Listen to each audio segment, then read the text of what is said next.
सर्वेभ्यः नमो नमः। अहम मोनिका तालियान। आज की वीडियो में हम अपने संधि प्रकरण वाले भाग को करेंगे। यह टॉपिक हमारे दोनों ही टेट में आया हुआ है। यदि आप अपनी संधि का सामान्य अर्थ देखेंगे तो वह होगा आपका कि दो वर्णों के आपस में मेल को संधि कहते हैं, क्योंकि संधि का अर्थ होता है आपका जोड़ या जोड़ना।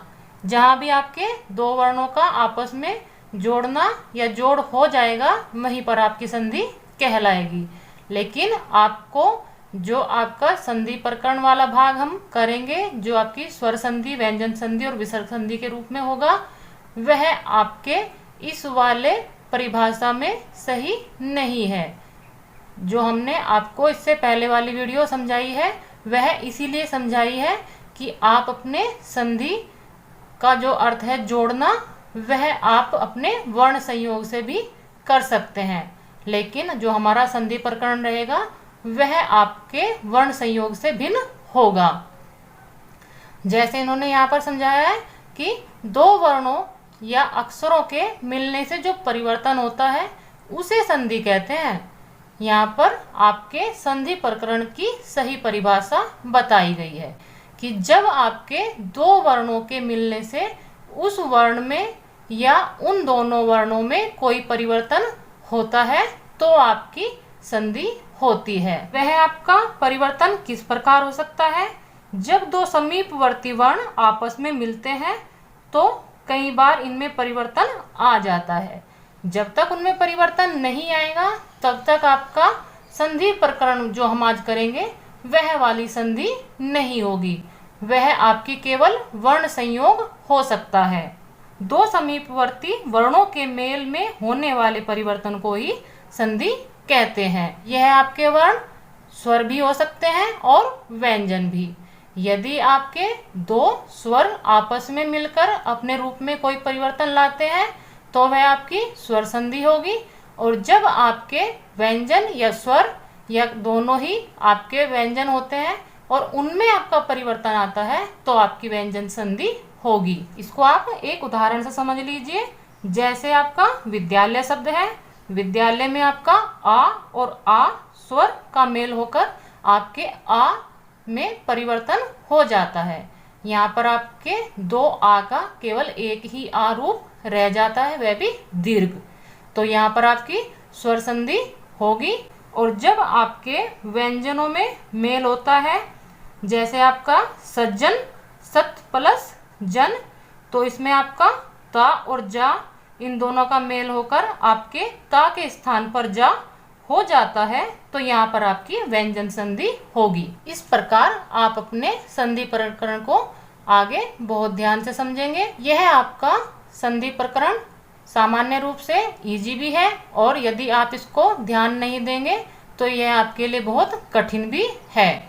वैसे आपका संधि प्रकरण बहुत ही इजी प्रकरण है।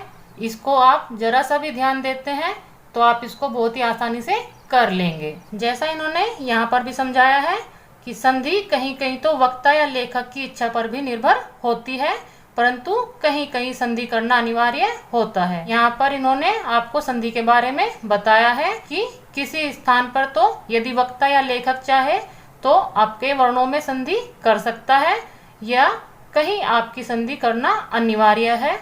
यह नियम आपके यहाँ पर लिखे हुए हैं, आप इनको समझ लीजिए। एक पद में संधि अनिवार्य होती है। यहाँ पर जो आपके पद होते हैं उनमें आपकी संधि अनिवार्य होती है, क्योंकि जब तक आपके शब्दों में सु, ओ, जस आदि प्रत्ययों की संधि नहीं होती तो वह आपके पद नहीं कहलाते।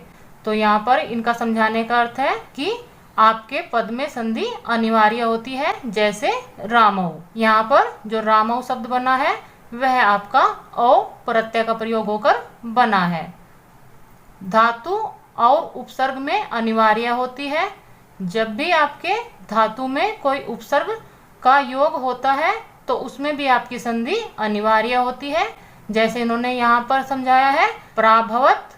प्राभवत शब्द में आपका प्रा उपसर्ग है और आपका भवत धातु है। यहाँ पर इसका संधि रूप आपको दिखाई दे रहा है। दुर्निवारणम, जो आपका दुर्निवारणम शब्द है इसमें आपका दु उपसर्ग है और आपका निवारणम शब्द है, तो आपका इसमें भी संधि इनकी हुई है। समास में नित्य होती है। समास जो आपके होते हैं, जो आपका समास प्रकरण है, उसमें आपकी संधि हमेशा होती है। जैसे देवेशः, जो देवेशः शब्द है वह आपका संधि हुआ शब्द है। इसमें आपका देव प्लस इस प्रकार आपकी संधि हुई है। और आपके जो समास में होगा वह आपका होगा देवताओं का ईश्वर। वाक्य में तो वक्ता की इच्छा पर संधि होती है। जब भी आपके वाक्य होते हैं उसमें आपकी वक्ता के अनुसार संधि होती है। यदि वक्ता चाहे तो उसमें संधि कर सकता है, यदि वक्ता की इच्छा नहीं है तो उसमें संधि नहीं करेगा। वक्ता आपको पता ही है कि जो आपके उस वाक्य को कहने वाला है वह आपका वक्ता होता है। जैसे इन्होंने यहाँ पर एक उदाहरण दिया है, इसमें वक्ता की इच्छा के अनुसार आपके इस वाले वाक्य में संधि की हुई है और यहाँ पर यही वाक्य आपका बिना संधि के भी लिखा हुआ दिखाया है।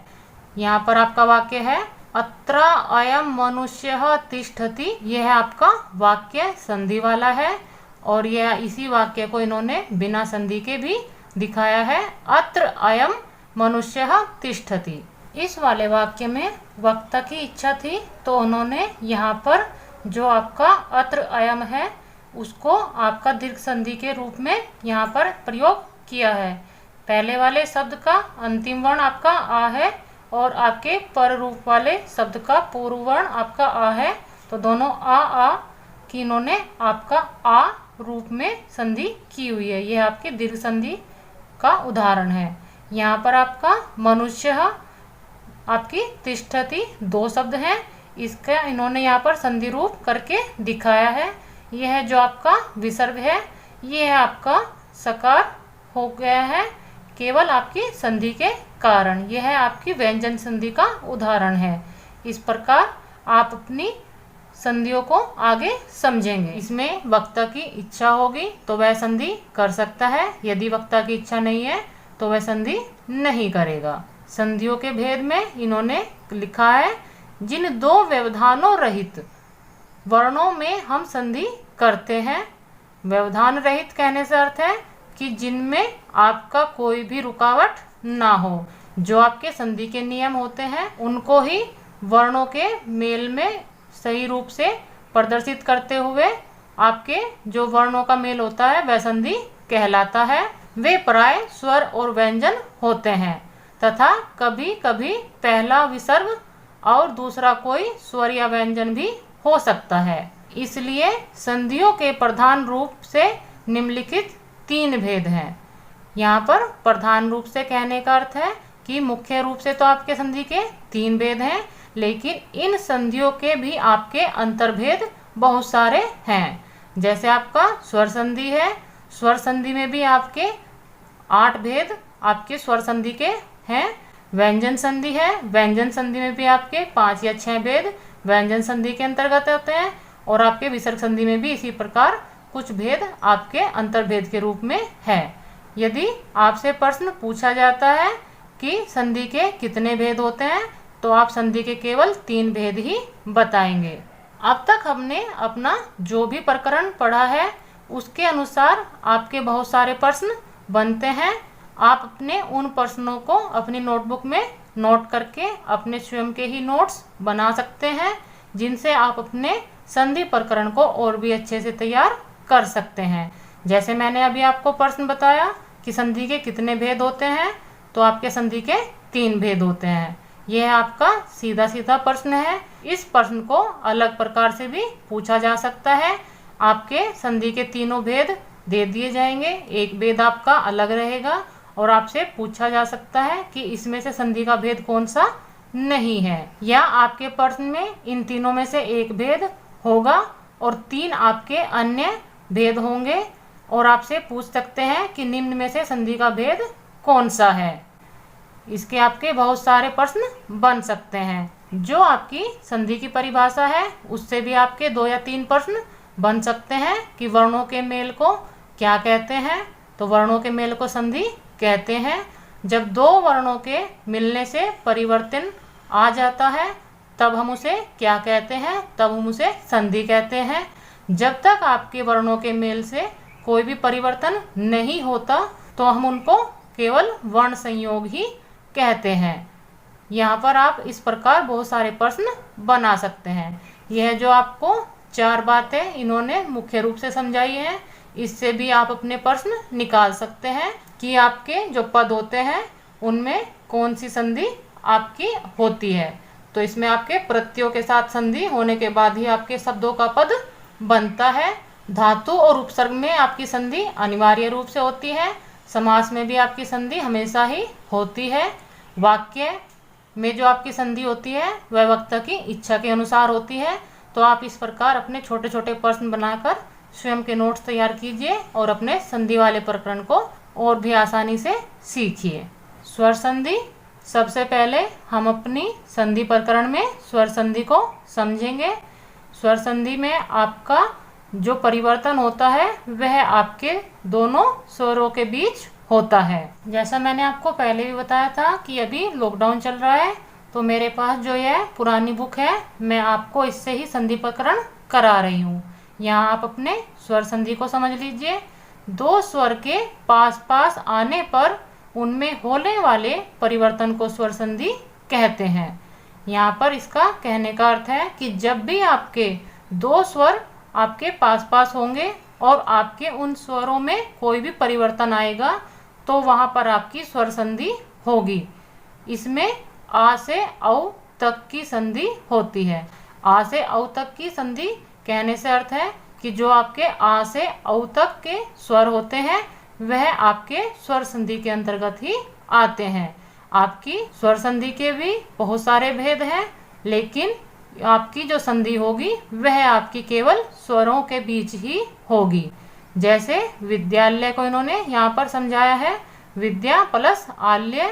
यहाँ पर आप यदि देखेंगे तो आपके पूर्व पद का जो अंतिम वर्ण है वह भी आपका आ स्वर है, और जो आपका पर पद है, पर पद आपका होता है जो आपका दूसरा पद है, उसका आपका पूर्व जो प्रथम वर्ण है वह भी आपका स्वर है। तो इन दोनों स्वर के मेल से आपके स्वर में ही परिवर्तन होता है। तो आपका शब्द विद्यालय इस रूप में आपको दिखाई देता है। तो इस परिवर्तन के कारण यहाँ पर आपका स्वर संधि है।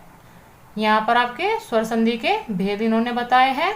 दीर्घ संधि, गुण संधि, वृद्धि संधि, यण संधि, अयादि संधि। सामान्य रूप से आपके इन्हीं भेद को अधिक कराते हैं, लेकिन इनसे अलग भी आपके स्वर संधि के भेद हैं।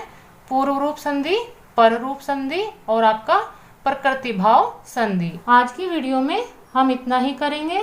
आगे की 3 वीडियो में हम आपको स्वर संधि के भेद, आपकी व्यंजन संधि और जो आपकी विसर्ग संधि है वह समझाएंगे। क्योंकि संधि प्रकरण आपका बहुत बड़ा प्रकरण है, इसको हम एक वीडियो में नहीं कर सकते और यह आपके समझने वाला भी टॉपिक है। तो आप इसको समझते हुए चलेंगे और अपनी 3 वीडियो में हम अपने संधि प्रकरण को पूरा करेंगे। इससे अगली वीडियो में हम अपने जो हमारे यह स्वर संधि के भेद हैं इनको समझेंगे। तो आपकी स्वर संधि पूर्ण रूप से हम अगली वीडियो में ही समझेंगे। मिलते हैं अगली वीडियो में। सर्वेभ्यः नमो नमः।